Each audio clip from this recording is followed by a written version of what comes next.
This is Mission Impossible Fallout.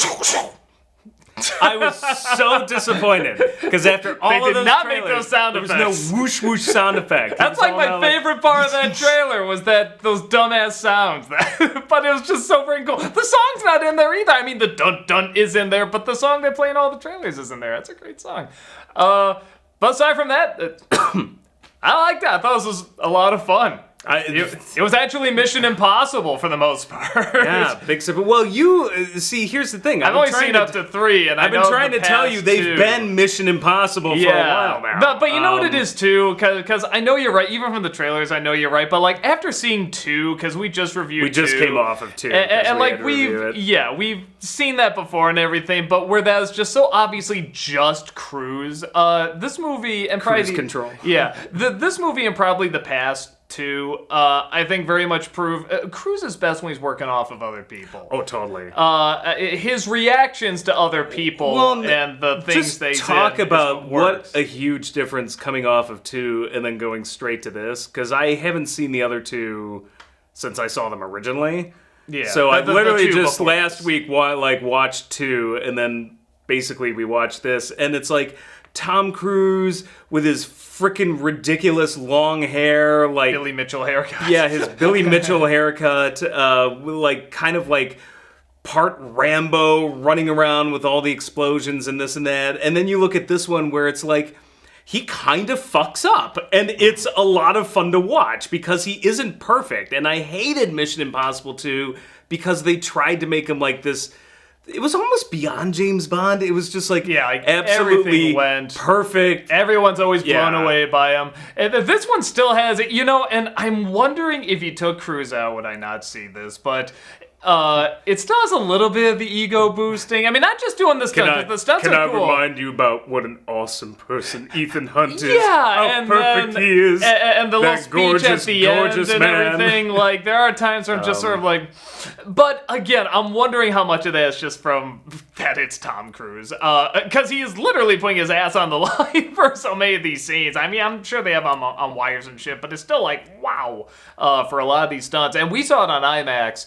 This is a movie you want to see in IMAX. It's an IMAX. This is one of those where it's like, you know how the aspect ratio changes on an IMAX film where it's like, people are just talking, you'll have the black bars on top, but like, if it's like a grand action scene, they'll get rid of the black bars, take up the whole screen. This one, they only do that at the end, I'm pretty sure, with the helicopter chase, but I had to keep checking to see if they were changing the aspect ratio, because it just felt so huge. Mm-hmm. So many of the shots and the landscapes, and they're all really there. I mean, at least as far as I know. I mean, I'm sure a couple were, CG'd or whatever, but I mean, these look like real landscapes. It's a gorgeous looking movie, and coming off of when at least on it wasn't the worst film ever made, but on a cinematography level, coming off of just Solo, all the gray not too long ago, which was such a garbage movie when it came to cinematography. I mean, it was just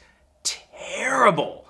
All just the exact same shots, just medium close-up shots. You didn't see anything. The use of shadows in that movie was terrible. Everything and then you look at this one, it's like, and this is an action film, just like Solo was supposed to be an action film. I'm like, well, this actually looks good. Well, I mean, even like in Solo, there's like, but you had there's a couple scenes in the mountains, and you never really felt like you're in the mountains. I mean, here they like freaking go to it. They really put these people in helicopters. And it helps when you have a writer director with an actual frickin' vision. Like, unlike Solo, which was just like, hey, we got 2 guys that are gonna write it. No, they're fired. Now we're gonna write one of the world's most blandest directors, Ron Howard. This is a weird comparison. It's like, Mission Impossible is so much better than the Star Wars spin-off movie. Like, what? Well... No, I'm just saying, this is a huge... Because everyone's gonna be making that comparison. No, this is a huge problem right now, which is just too much of basically the studios just like trying to just fix everything super quick and hire 1,001 different people, and in this case, it's just like Chris McQuarrie he's got a vision. He had a vision on the last one. They had Brad Bird on the one before that, but I feel like these movies are now connected now versus the first 3 movies were Jesus Christ. versus something like Solo, which is also a mess. It's funny, versus the things going on now where we got people getting fired left and right for it.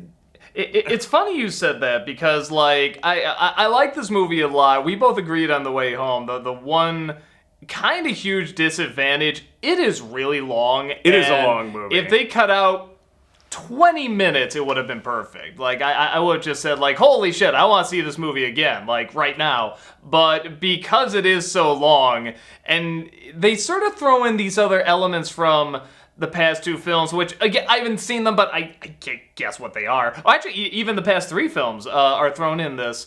And it's one of those things where I was kind of thinking to myself... It's more the past film. No, but there's one or two elements from three. There's a story referenced from Ghost Protocol that comes back, and a character comes back from Mission Impossible 3, and yeah. But it's one of those things where it's like, I'm watching this film, I'm really enjoying it, and I'm thinking to myself, like, the emotional side of this is fine, it's done okay, but it's one of those things where I felt like they threw it in to kind of be like, no, we had to make it feel like this is about something, this is major, and this is big, and I was kind of thinking, no, you're okay with just spy shit.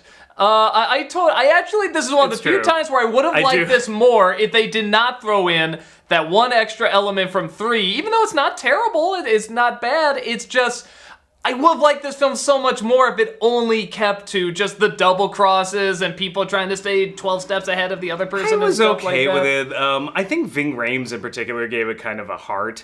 Yeah. Like sometimes it sounds like, let me tell you again how awesome Ethan is, but I think my only gripe is, like, by giving it emotion, it makes you realize what a terrible secret agent Ethan Hunt is. Because, like, no, he'll save members of his team even when he should sacrifice them. I was like, yeah, that's secret. If it's like you've got, literally, like in this movie, it's 3 cases of plutonium that will be used to make 3 nuclear bombs that will kill millions. And it's just like, yeah, but Ving Rhames, like, I couldn't sacrifice him for that. And I was like, I would have. Yeah, like they legit address it. Like, Ving Rhames is Karen Luther's, like, stood at, don't do it, Ethan, don't do it. I was just like, yeah. Yeah, no, it's one of the things where they do address it, and they show the problems with it, but you can guess the conclusion they kind of come around to about it. But it's still one of those things where it's like, okay, they are talking about this, and they are saying this is an issue. And you're right, he screwed up. Even as I'm watching this movie, I'm just like, he goes after the guy, but I'm just like, you could just grab the suitcase. But the speech at the end, though, it's just like, by the CIA director, it's like, but you, Ethan, you care about that one life, that one, and that's why I wanted, it was like, no. Yeah. Now the guy follows orders. Well, it sounds like everyone in this whole... the movies, they never follow orders. It feels good, and yeah, we should all have humanity, but I'm just like, when it comes to spy shit, I'm just like, oh yeah. But... Yeah, it's, and there's what I like about it is that there's a quote-unquote twist in this that, again, is pretty obvious. The guy around... Really heavy. The guy behind us went, whoa, when it was revealed that he was the only one. Because I'm just like, the second this character did something remotely kind of fishy in the first 15 minutes of the movie... Yeah, it's like, well, okay, we know where this is going. Yeah, I'm like, I know exactly, like, he's that guy. And this guy was, like, so shocked. Like, just, whoa. It was like, because, the character had a revealing line that basically revealed it was, right behind us. Whoa! Whoa! That's the Joey Lawrence reaction. It was very Joey Lawrence. But what I was saying, what I like about it is that the movie is kind of making us feel like, we're the audience is 3 steps ahead, but then it kind of shows that after that the movie is actually 3 steps ahead too. It played a good little trick. Whereas, like, again, coming off of Mission Impossible 2, I felt like all of the so-called twists, like 1,000 miles away, you see them. This one, like, was there even any twists in Mission Impossible 2? I don't think there were. Oh, where he threw the mask on the villain. Oh, and it's like you're sitting there going like, how can it was so bad I forgot it was even. Because when I get shot in the leg, I go, yeah, like Frankenstein. But no, this same guy who co-wrote Usual Suspects, and it both feels like it, but in one way, I'm just like, it's almost a little dumbed down. Like, I never felt like I was behind in the story. Like, oh, I have to catch up. Like, I blinked and I missed something. And I followed it like just but enough. But to be fair, I never felt like... that I was like 5 steps ahead. I was like exactly where the story wanted me to be.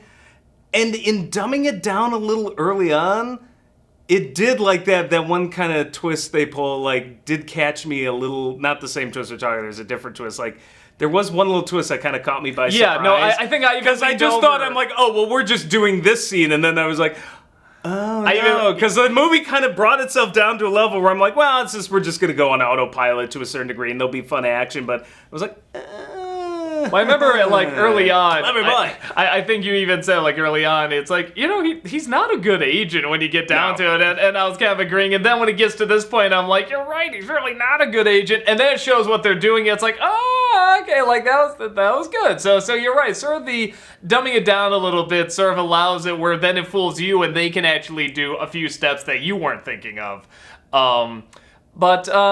yeah, man. So Henry Cavill, his Superman destroying mustache. Well, that's so the interesting thing. It looks great. Yeah, no. The interesting thing is like they had to, because he went back to do the reshoots for Justice League.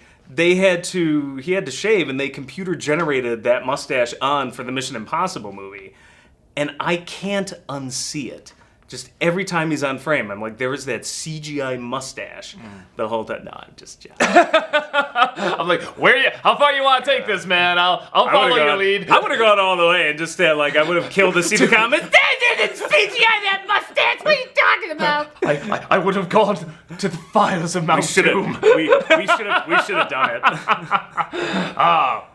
We should have shown the rehearsals. Well, you gave me a look. It's like, well, how far are you? I was like, well, I guess I gotta get. No, but I already said said the thing. But yeah, you did. You ruined it. Good job. But I didn't know you were going that route. The funny part of the movie is like early on, he is like just getting on Ethan's nerves. And I was just like, this movie's much funnier if you just think of it as just Superman fucking around with some guy. Like, yeah, I'm a secret agent now, and I'm just going to fuck around with this. Oh no, I got struck by lightning. I'm totally sick, man. It doesn't hurt me at all. Yeah, exactly. He gets, like, struck by lightning and survives. I'm just like, my God, maybe he is Superman. Yeah, that's kind of a weird thing. It's like, look, I guess there's a ton of things in here where it's like, none of these people should survive half the shit they go through. But yeah, it's the landscapes are gorgeous and the locations are gorgeous. There's a great style to it. I like where you can kind of go into a party environment, this kind of cool clubbing, the party where people wear tuxes and stuff like that. And that looks great, but then you can also go to like this beautiful landscape and just take it really slow and enjoy the size of it and the scope of it. So I mean, it really works at many levels. The car chase, the car chases and the helicopter. Honestly, chase. Just the amount of high octane action in this, probably the best I've seen since Baby Driver. Yeah. And probably like some of the best like chases I've seen since like Dark Knight, and then maybe Ronin before that. Like it reminded me a little bit, yeah. Reminds me of both Dark Knight and Ronin. It went quiet during a lot of those chase scenes. I like movies that kind of do that. It's like no, we don't need music here. We're just gonna let the scene. It's just some shots where like. You know when an action scene is good when, like, because it's like, well, it's Ethan Hunt. Like, oh, no, he's really going to get hit by a car? Like, and yet a truck will swerve in front of him, like, right in front of the camera, and I was kind of like, duh. Yeah, like, no, I like a movie where I kind of go like this a little bit. The shot, like, I love that shot where he pulls into, like, one of those, like, crazy Paris 7-way intersections, and he looks to the right, cops, and the camera just follows him the whole time, and he's like, well, I guess I'm going this way now for the one street that doesn't have cops. You know, and again, tying back to just that he really works best off of other people. I mean, there's a good chunk of this movie where it's only him and Henry Cavill, and he just... I really love the two of them working together. Cavill or Cavill? I'm not sure. Or is it Cavill? I don't know. Or is it Seville? I thought it was Henry Cavill, but... It could be. I could be... You know what? It's Mr. Potato Head now. It's Mr. Potato Head with his mustache. You know what I found out he was from, and I couldn't believe him, and maybe you at home don't know either. Did you know he was in Count of Monte Cristo? Do you know who he played? Was he like the doctor or whatever? He was the boy. He was the scrawny son who gets kidnapped and shows up at the end. He looked like Billy from Gremlins. Like, you can't believe it. It's like somebody brought them up. I'm like, holy shit, what? And I thought about it. It was because, you know, he's just a teenager in that movie. And yeah, it's just like, oh, that's going to be Superman. Like, how friggin' weird. Cool. No, it actually, no, that's just because I've seen that movie a million times. I actually love Count of Monte Cristo, and I just couldn't believe it. It's like, oh, I was watching Superman the whole time. I never knew it. But okay. Yeah, so sorry, I just had to put that out there. IMDb it. God, I hope I'm not wrong, because I actually didn't IMDb as somebody told me. That'll be what everybody says in the comments. Can we return to the review? I'm sorry, I just had to throw that out. No, yeah, I like it's like I don't even know. Like somebody just told me. So it's like, did you know where Henry Cavill's from? Somebody told me he's the little girl in the red dress from Schindler's List. Did you know that? I didn't IMDb it, but I am gonna IMDb that though, you know. Yeah, actually, I'm trying to think. No, the little girl in the red dress is actually Natalie Portman. Most people don't know that.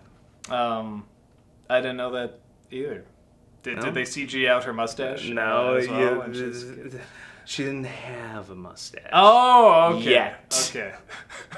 She was only like 6. She can start young, man. She can get going. I mean, it's nowhere near what it is today, but I mean, I don't know why I'm being so. I'm sure there's still some people who think your whole goatee, you were just born with it. Just born with this. I shaved it, so you know it's not true. Yeah, I'm trying to think what. I mean, it's just sort of a straightforward, good spy flick. The last like 30 minutes was fucking relentless. Like, it was good, but I'm just like, there was like a Hitchcocky and like, you know what? Not only that, but Spielbergian, like classic Jurassic Park, like levels of like action where it just keeps building and building and building, and there's just more and more suspense. I like to, you know, really great action set pieces for the first, like, stuff that really impressed me for the first time in a while, where I'm like, okay, that's amazing, and didn't feel like a whole ton of CGI. Yeah, like put it this way, if obviously there's CGI in this film, but I mean, if there was a lot of it, like outside of just taking wires out and stuff like that, it fooled the shit out of me. There's a lot of scenes where it looks like they're on the mountains, it looks like they're on top of these buildings, it looks like they're really doing well, we know Tom Cruise is on top of the buildings because he did that before. Yeah. It's all a metaphor for his penis. I have to find the tallest thing to stand on so that I may top it. Like, he does that. There's like this whole chase sequence, and at the end he's at the top of a building, like doing the helicopter's getting away or something, and he's doing a pose, like, and it's like, there it is, the panning shot of him standing on top of this building. You know, that's his thing. No, that's literally his thing. Yeah. It's like, this is my thing, world. This is my thing. It is a metaphorical representation of my schlong. There's 2 other things that popped in my mind to talk about real fast. One is the opening. Again, just... It technically does what one of the other Mission Impossible movies opened up with, but it kind of does it a little later so that when it's coming, you're kind of like... You kind of know it's coming, but you're just like, come on, like you're excited for it. You can't wait for it, because then you're realizing and you know what it is? The levels they have to go to make this work. You're just like, oh my god, yeah, they're gonna do that. They're gonna do this and thing. I think that's the thing. It's like, we both knew it was coming.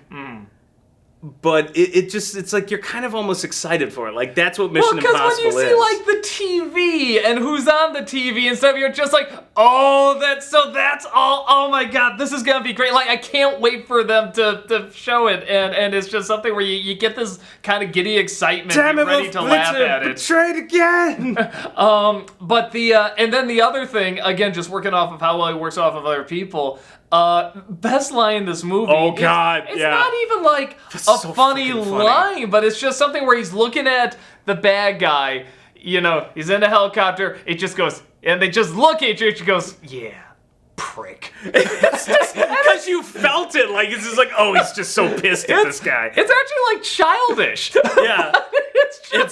It's great, though. You just really feel it, and you just get a good laugh out of it. And it's just like, that's just the most... Who hasn't done that? Like, just in a moment of road rage, or that guy that cuts you off, you just drive past him, and, like, he's in the slower lane, and you speed past him, it's like, yeah, prick. Yeah, that's what it felt like. It felt like kind of like two cars, like, trying to cut each other off. Yeah, prick. Yeah, no, I think the only thing I'll say is you didn't see the other two. No, I was able to piece What together. about the Brad Bird movie? How did you not see it? I don't know. This was the first one where I felt like I really need to see this one because like it just looks so cool, and I'm glad I did. It makes me want to see. I will say this: Ghost Protocol is probably my favorite. This is a close second. And I did like Rogue Nation of the new ones. You should see Rogue Nation first. You don't need to see Ghost Protocol. I would say see it because it's a good movie. But Rogue Nation is also directed by McQuarrie, and it's... Guy did this one. Yeah, it's directly connected to this. Like, it's like what the new Bond... I assume the bad guy was from the last movie. And Ilsa Faust, and all these characters come back, so... They do a pretty decent job of trying to catch you up if you haven't seen it. Like, I followed it. Yeah, there's a bunch of lines they give, but it's definitely, if you're gonna see one movie to catch up to this, see Rogue Nation. You don't need to see Ghost Protocol, but Rogue Nation would be a huge help. But I did not.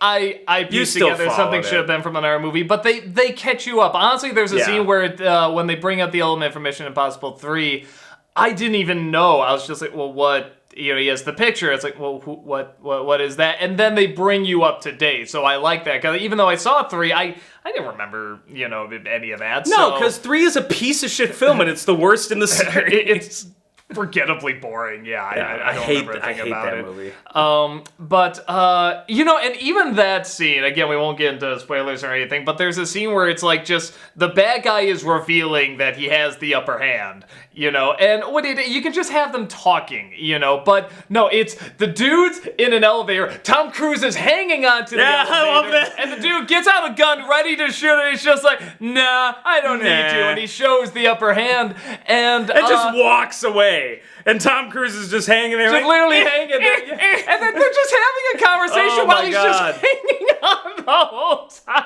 I love this movie as long as it is. And it gets a little ass-numbingly long at points where I'm just like, as much fun as there's this, and I think that's the point where it hit me.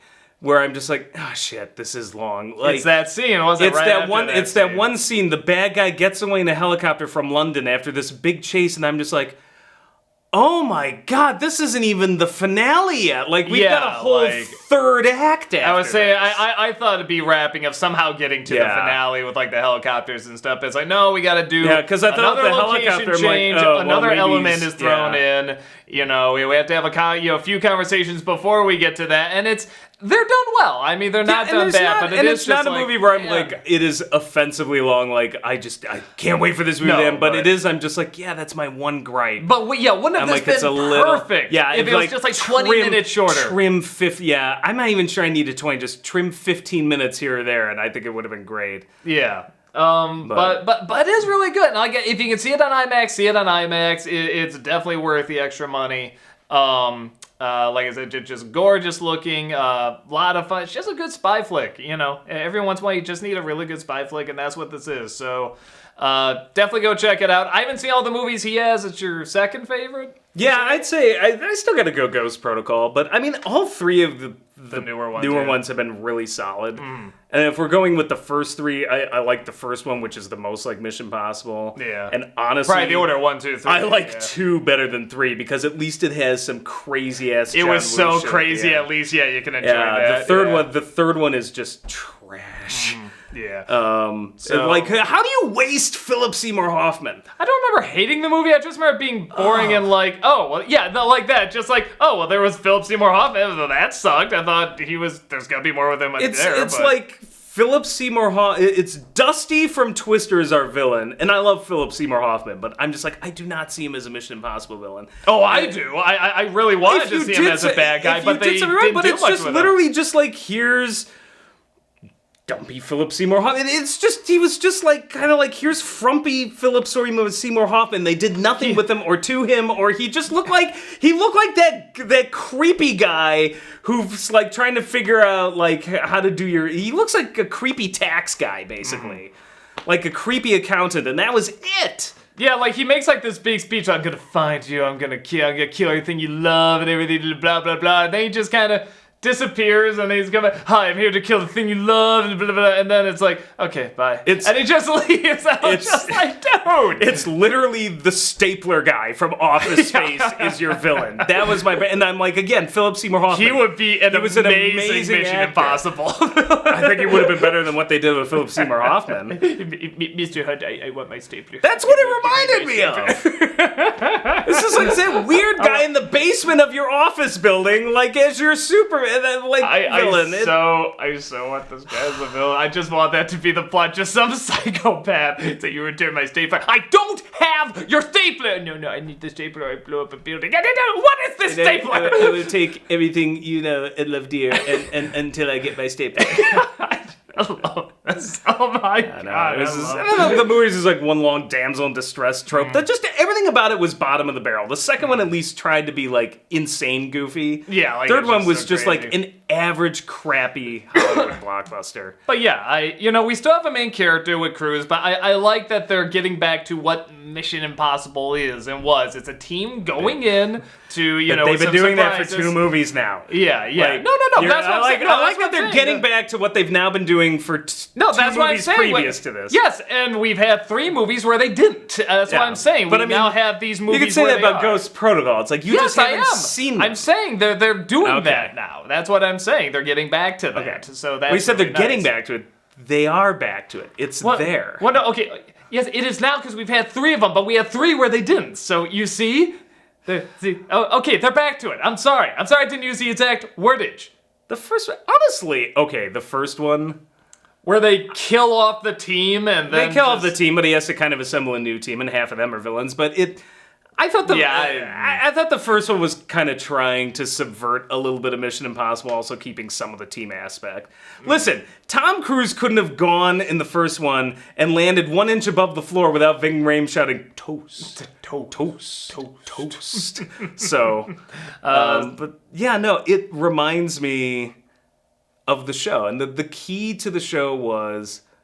The show didn't have much action. It was teamwork. The show was not as well. It's you can't dangle people off of helicopters in a 1960s. I get it, but that was his thing. It was suspense. The key was suspense, and that's what I feel in this movie. Like, and the key to Mission Impossible, the TV show, it's an amazing show if you haven't seen, is that it is really good. You always know that, for the most part, 99% of the time or whatever, they're always going to get out. And the mission is always going to be accomplished. Yet you are still somehow always at the edge of your damn seat. That's how good the suspense was. You don't know how they're going to do it. Or when something goes wrong. Something always goes wrong, or 5 or 6 things, and then how do they get out of it? And that's what makes this work. Because it's like, it's like, there's like a shot near the end where for a split second I'm like, did they not do it? And I'm just like, well, of course they did. But the fact that I sat there for a second was like, wait, that's how good the suspense is in this movie. So, yeah, go see it. A lot of fun. Cool movie. Why don't we end with Anthony Hopkins singing the theme song? Dump, dump, dump, dump, dump, dump, dump. He's saying dump? Dump, dump, dump. He is a sir. You go dump. There you go. We have our own theme song and everything. Now let's hear him say Optimus Prime is missing.